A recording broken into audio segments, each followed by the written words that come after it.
तो नमस्ते प्रणाम, हम भाई बबलू। आप देख रहे हैं बबलू भोजपुरी। देखिए खेसारी लाल यादव अपना लेवल जो है चेंज कर दिए हैं और 3 गियर में चल रहे थे खेसारी लाल यादव, लेकिन अब 6 गियर ठोक दिए हैं। और Khesari Lal Yadav video quality, video dance, video हर एक चीज़ में अब खेसारी लाल यादव बेहतरीन देखने की कोशिश करेंगे, क्योंकि खेसारी लाल यादव जो पहले थे वो 3 से 4 गियर में चलते थे। अब खेसारी लाल यादव वहीं जो है गियर अपना बदल दिया और 6 से 7 गियर में चलेंगे। गाड़ी में ऐसे ही तो 6 गियर होता है, लेकिन खेसारी लाल यादव में 7 गियर हो गया है।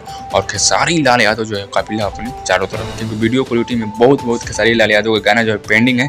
और खेसारी लाल यादव का गाना का तस्वीर बहुत वायरल हो रहा है। खेसारी लाल यादव का जो है कंपनी वाला बहुत अपना थोड़ा वीडियो क्लिप डालकर वायरल करी है, क्योंकि उस गानों को है रिलीज करने का बारी आ गया है। क्योंकि अब गाना शूट हुकवे नहीं कर रहा है, क्योंकि खेसारी लाल यादव का 20 से 25, 30, 40 गाना में पेंडिंग में है और वहीं गानों को रिलीज करने का बारी आ रहा है। इसी की वजह से उसका ही तस्वीर और उसका वीडियो क्लिप जो है वायरल करने का कोशिश कर रहे हैं। और कहीं ना कहीं ये गाना को आना चाहिए, बेस्ट गाना शूट कर रखा गया है। चलिए मिलते हैं कुछ अपडेट लेकर।